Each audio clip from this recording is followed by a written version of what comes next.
Today on Morning Drive, the unstoppable Bernhard Langer drained a 25-foot birdie putt on the second playoff hole to clinch his second straight win in the Schwab Cup playoffs. Anybody up here surprised by that? Incredible. We will show you what you can learn from this great champion. Plus, Christy Kerr capped off her 20th LPGA Tour win in style on Sunday. Can you believe it? With her illustrious resume, what keeps her motivated and what are the keys to her longevity? Ron Syrak will tell you all. And today marks the beginning of the third annual East Lake Cup. How about that? Win it in style. The top men's and women's teams in college golf will go head-to-head at East Lake Golf Club over the next 3 days. We will be live on the ground this morning to get you set and tell you everything you need to know. All that and more on this edition of Morning Drive, Monday, October 30th, 2017.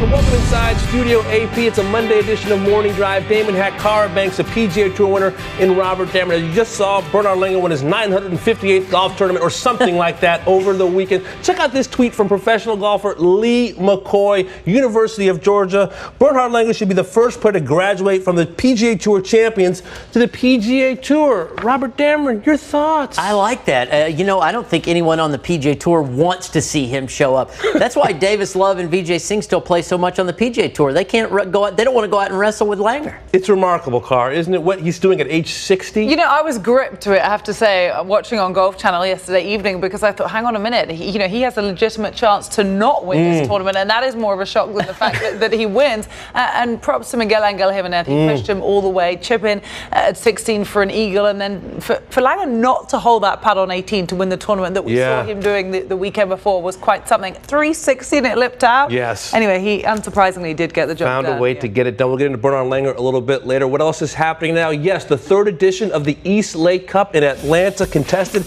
at East Lake Golf Club. It's a 4-team competition among the top performing schools from the 2017 men's and women's NCAA champions. You're seeing Illinois, they got it done last year, beating the Oregon Ducks 3-2, winning a second straight East Lake Cup, and the Duke women outlasted the reigning national champion Washington Huskies 3.5 to 1.5. East Lake, of course, about 5 miles away from downtown Atlanta. I'll tell you what, our Gary Williams is out there in the shivering, freezing cold. G-Dub, good morning. How are you, my friend? I'm doing great, and if you want to count at home, 5 layers. So just stop trying to figure it out. And by the way, the backdrop today in Studio AP, are those palm trees to mock me? I feel like I'm covering an NFC championship game at old Fulton County Stadium. It is cold. It is cold, but you're a tough guy, Gary. I know you're going to be able to withstand it. The players are going to have to as well. G-Dub, give our viewers a sense of what they'll see when the East Lake Cup begins today.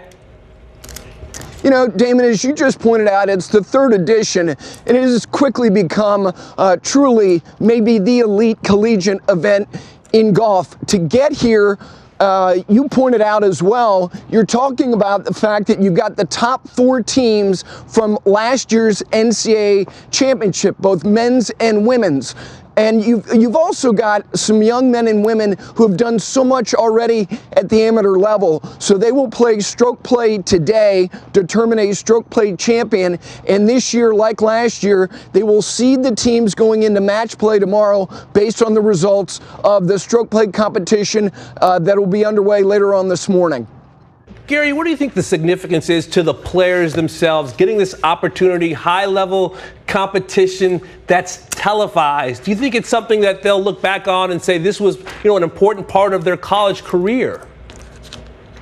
Oh, most certainly, Damon. I mean, you can start with television, which is vitally important, and it prepares them as they head into the spring season with respect to the NCAA tournament and the pressure they're going to feel, and the format is so similar to what they're going to face with respect to the 1 through 5 players, both men and women, when it comes to the NCAA tournament. This is a big, big deal, and I will also add this layer to it.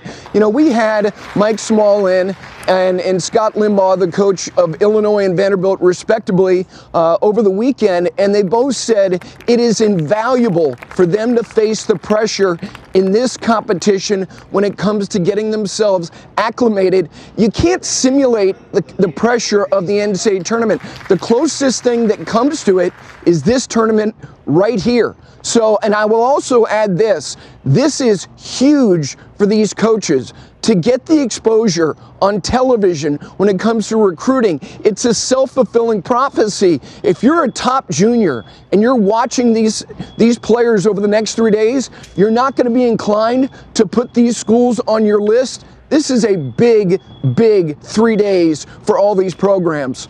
It really is, Gary, and this is a golf course and club that has such deep ties to the game of golf, both from the professional level, we see it every year at the Tour Championship, but also the amateur game as well. What else do you have coming up today? What will we see? You know, we're going to talk to the head of the East Lake Foundation, which has done so much, not only for golf, but for the greater community from an educational standpoint. And also Michael Breed, the host of the Golf Fix. You know, we had Michael on last week during Junior Golf Week, and these young men and women are right out of the junior ranks. So we're looking forward to having Michael on the program. And let me say this as well, Damon. This place is so special for so many reasons. I got here at 5:30 and I walked around the entire clubhouse, which is a museum. And one thing that I hope these boys and girls, young men and women, will do is take in the experience of being inside this building, because Bobby Jones was the first great American golf champion, and he really lit the match on the game of golf in this country. And more so, he was a young man who had 3 college degrees. And I hope these young men and women take in this experience, not only the golf, but the history behind this great club. No question about it, Gary. That is hallowed ground. And speaking of hallowed, our good buddy, I know Charlie Reimer, will be joining you in just a little bit. Hopefully he brings you a warm cup of milk. We'll talk to you in just a little bit, G-Dub. Now, if he shows up in a T-shirt, he's just showing off. He may. You never know what the big timer will do. That was Gary Williams on site at East Lake Golf Club. Right now, we send it over to Cara. All right, Damon, well, let's get to what else is happening now. And it took extra holes, but Bernhard Langer made a 25-foot birdie putt on the second playoff hole to defeat Miguel Angel Jimenez and win the PowerShares QQQ Championship for a personal best 7th title of the season and the first ever person to win multiple playoff events after going back-to-back since last week. Now, next week, the points will be reset and Langer will be the #1 seed at the season-ending championship. Jimenez's runner-up finish yesterday has moved him into the top 5 in the standings, meaning that victory in Arizona would guarantee him or any of the top 5 the Charles Schwab Cup, which Langer has unsurprisingly won the previous 3 seasons. Well, he is also now just 9 victories behind Hale Irwin's all-time record of 45 titles on the PGA Tour Champions. 36 total career wins is second most in Tour history. Langer is now age 60, and Irwin got his last professional win at 61 years of age. But what can we learn from the 2 veterans who came down the stretch yesterday, Robert? Thank you, Cara. You know, on Mondays we try to watch and learn, give a watch and learn from the champion from the week before, the day before. We're about to just go back and reuse the old ones from Langer. We're seeing him every week. He's winning so much, but I think I found a shot that's a little bit different, a little strange for Langer. First off, I like this pitch and run. I like how he sets up. I think too many people, especially short guys like myself, and Langer's not that tall either, get a little too close. The toe kind of rises, or the heel of the club rises up, and the sweet spot actually gets further away from the golf ball. See how he stands away and the shaft is a little lower at an angle? That's good. Now, we go from good to bad. Watch this, how he kind of flips. This is a complete mishit by Langer. Did you see how he stubbed it and then flipped? Nothing good ever happens when you hit a chip like that. So, okay. Now that's ridiculous. How do you beat a guy whose bad shots go in the hole? I don't know. No one else on the Champions Tour has figured that out either. I'm going to show you a similar shot, but a little better method. Same result, but a little better method. Miguel Angel Jimenez on 16 had this for eagle. Watch this again. He doesn't stand too close to it. He doesn't get up like a putter. It's a little further away. Now watch this. This is more, I'll say, the proper technique, the hole one. Langer just wills them in the hole, I believe. But let me show you something, too, that I like a lot from this pitch that I see amateurs really struggle with. Oh, little fist bump. That's another reason to love golf. They're pulling for each other. Watch his hands, shaft, and club face. Watch them go through all at the same pace. This is perfect acceleration. He's accelerating, but everything's going the same. Nothing's flinching. The hands aren't outrunning. He's not flipping the club faster and his hands slowing down.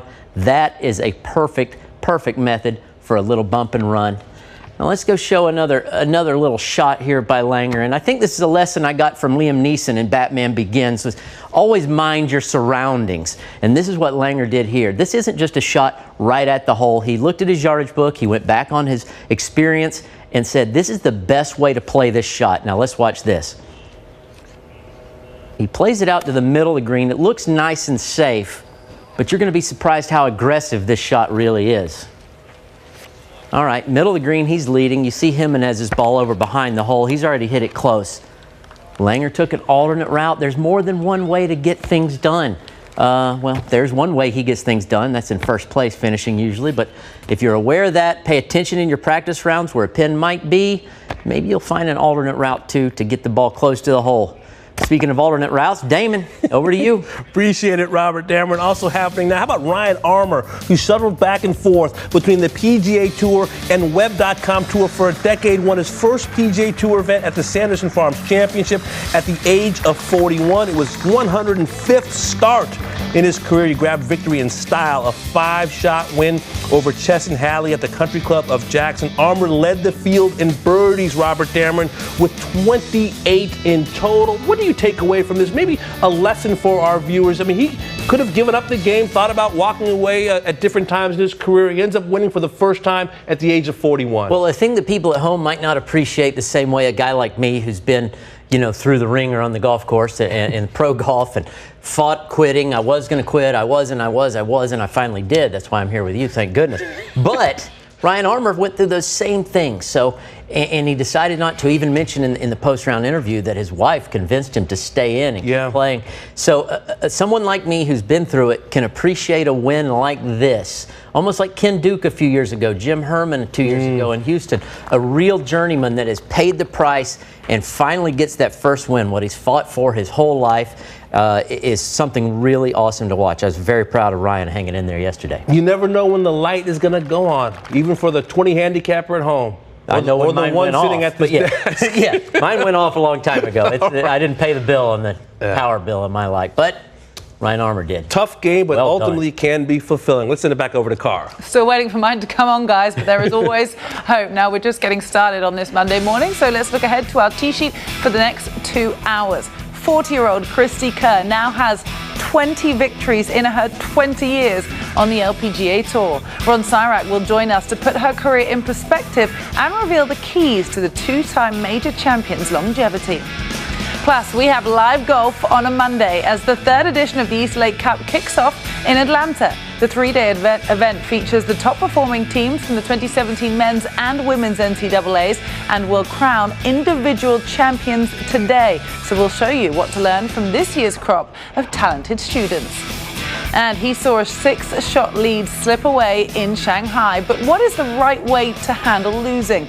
Our resident sports psychologist comes in to explain why this won't be the first time that Dustin Johnson rebounds from a collapse.